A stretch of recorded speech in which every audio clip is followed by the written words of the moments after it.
Good evening, everyone, and thank you for joining us. I'm Jennifer Waddell. And I'm Guy Atchley.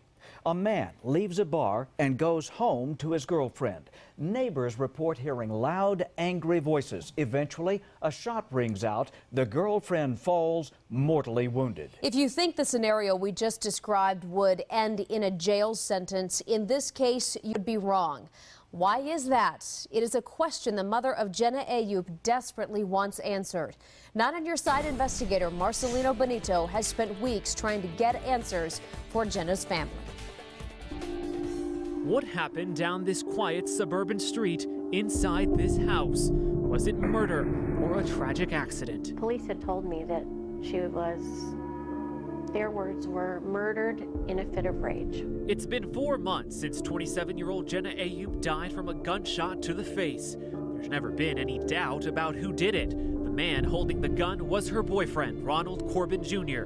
That night, he told police it was an accident, that he was cleaning his Glock, shown here in never-before-seen crime scene photos when it went off. Corbin pulled the trigger, but walked free. She could have been anywhere in the house, and it ends up shooting her in the head. And killing her. She was dead immediately. I find it very hard to believe that that could be an accident. According to the police report, about 2 hours before the shooting, RJ showed up for happy hour at O'Malley's on 4th. After 3 to 4 23-ounce beers, Dos Equis to be exact, he drove home where Genna was waiting. I just had always had feelings that he was somewhat reckless. I knew he drank a lot. Genna talked to me about that. Tony Solheide now feels that her mother's intuition about Corbin came true. Less than an hour after RJ returned home, Genna lay dying. I saw what was done to her, and it was her hands, it was her feet, it was her body, but it wasn't her face. And she was gone. The horror of that night captured in the shooter's voice on the 911 call. Take a look at these crime scene photos. When police arrive, they find Corbin covered in blood and a fist-sized hole punched through the wall. The couple's toddler tells police, "Daddy made a hole in Mommy's face. We have to get a new Mommy." She needs justice. She's a 27-year-old young mother whose life was cut short for no reason. Genna would die alone at UAMC. It would be hours before her parents even found out. That's a really hard part, thinking about that, about her being alone. That wasn't, that wasn't fair.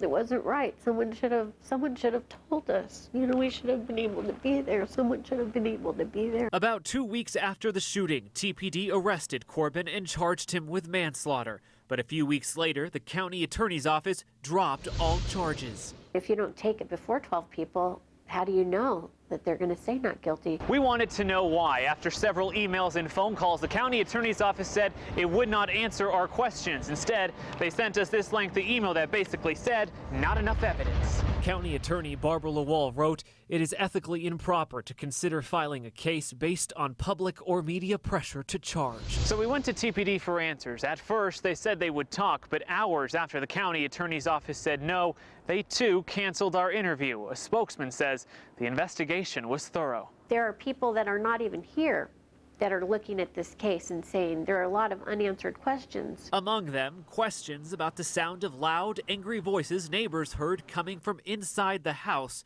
shortly before the shooting, and questions about bruising found on the victim's right cheek.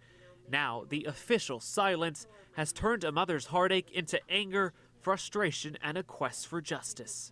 There's so many of us, they just can't push us under the rug. I think that they'd like to, but I just don't see how they can. A Justice for Genna Facebook page has almost 2,500 followers. The case has caught the attention of stars like Susan Sarandon, who tweeted about Genna, a case that has baffled some and wounded others. No one more than Genna's mother. Every Tuesday, it's another week that goes by, and I keep thinking, when am I going to feel better?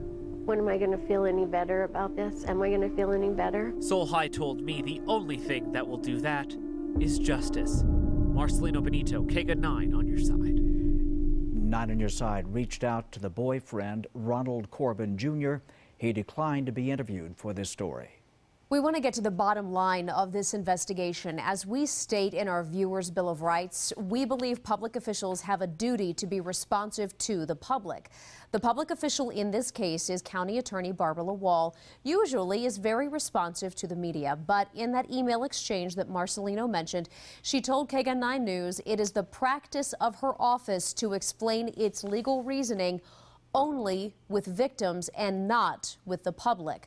Lawal repeatedly turned down our requests for an on-camera interview, telling us such an interview would not benefit the public and would only serve to sensationalize this story. We happen to disagree. You can find the full exchange of our emails on our website, KGUN9.com, and our coverage of this story will continue.